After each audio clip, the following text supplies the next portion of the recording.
আসসালামু আলাইকুম। এসএসসি 2026 ব্যাচের শিক্ষার্থী বন্ধুরা, আশা করছি সকলে ভালো আছেন। আপনাদের একটা প্রশ্ন, যে বিভিন্ন বোর্ডে কিন্তু প্রশ্ন ভুল হয়েছে। তো প্রশ্ন যেহেতু ভুল হয়েছে, এখন আপনাদের প্রশ্ন যে তাহলে কি এসব প্রশ্নে কি আমাদের মার্ক সবাইকে দিবে? উত্তর হচ্ছে দিবে, আবার দিবে না। এখন একটু জটিল হয়ে গেল, কমপ্লেক্স হয়ে গেল, যে আপনারা হয়তো অনেকে বুঝতে পারছেন না যে কিভাবে। দেখুন, ভালো করে বুঝুন।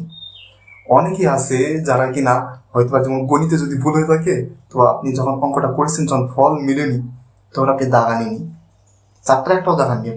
আপনি না দাগালে আপনাকে কিভাবে মার্ক দিয়ে বলুন তো দেখি? আপনি দাগানিনি, আপনি একটা দাগাতেন যেটা ফলাফল একদম কাছাকাছি আছে, অন্তত ফলাফল একদম সঠিক না মিললো, কাছাকাছি যেটা আছে, বা একটা দাগাতেও দাগালে আপনি মার্ক পেয়ে যাবেন। যে কোনো একটা দাগালে আপনি মার্ক পেয়ে যাবেন, কারণ আপনি দাগিয়েছেন। শিক্ষকরা বুঝবে তিনি চেষ্টা করেছেন। আর আপনি দাগাননি, তার মানে আপনি পারেননি না, এটা ধরে নেবে। পারেন বা পারেন না সেটা ধরে নিক বা না দিক, আপনি তো প্রশ্নে তো হাতই দিন, যেটা দেখেননি সেটাকে আপনাকে কিভাবে নাম্বার দেবে বলুন দেখি? নাম্বার দিবে না। এটা বিগত বছরেও কিন্তু নাম্বার দিয়ে এসেছে, এবছরও নির্দেশনা। আর নাম্বার দিতে তারা বাধ্য, তারা ভুল করেছে। প্রত্যেক বছরই দেখি আমরা এরকম কিন্তু দুই একটা। এটা হয়তো আপনারা মনে করতে পারেন যে বেশিরভাগই হয়তো প্রিন্টিং মিস্টেক অনুযায়ী হয়তো বা এই ভুলটা করে থাকে, তা কিন্তু নয়। অনেক সময় তারা স্বেচ্ছায় ভুল করে থাকে, যে একটা ইচ্ছা করে। আপনি শুধু এই পরীক্ষায় না, বিশ্ববিদ্যালয় ভর্তি পরীক্ষায়, বিসিএস পরীক্ষা পর্যন্ত সকল পরীক্ষায় কিন্তু প্রশ্ন দিয়ে একটা ভুল দিয়ে থাকে, এটা ইচ্ছা করে দেয় অনেক সময়, ঠিক আছে?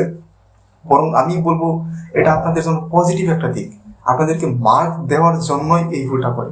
তো এটা ভালো দিক। আমি বলবো আপনারা 30 টাইম সিকিউ দেখান। আমি জানি না আপনারা তো বিশ্ববিদ্যালয় পরীক্ষা দিচ্ছেন না বা চাকরি পরীক্ষা দিচ্ছেন না, আপনাদের নেগেটিভ মার্কিং আছে, তা তো না। দাগালে যে আপনার হলে নাম্বার আছে, না হলে নাম্বার কাটা নাই। কিন্তু বিশ্ববিদ্যালয় বা অন্যান্য ক্ষেত্রে আপনাদের কি হবে? না হলে কিন্তু নেগেটিভ মার্কিং কিন্তু কাটে আপনাদের। তো এইখানে তো আপনাদের ওই ভয় নাই যে আমার নাম্বার কাটবে, এগুলো তো নাই, তাই না? তো যা আছে সব দাগিয়ে দিন, সব দাগিয়ে দিন, ফাঁকা রেখে আসবেন না। এই ভুলটা কেন করেন?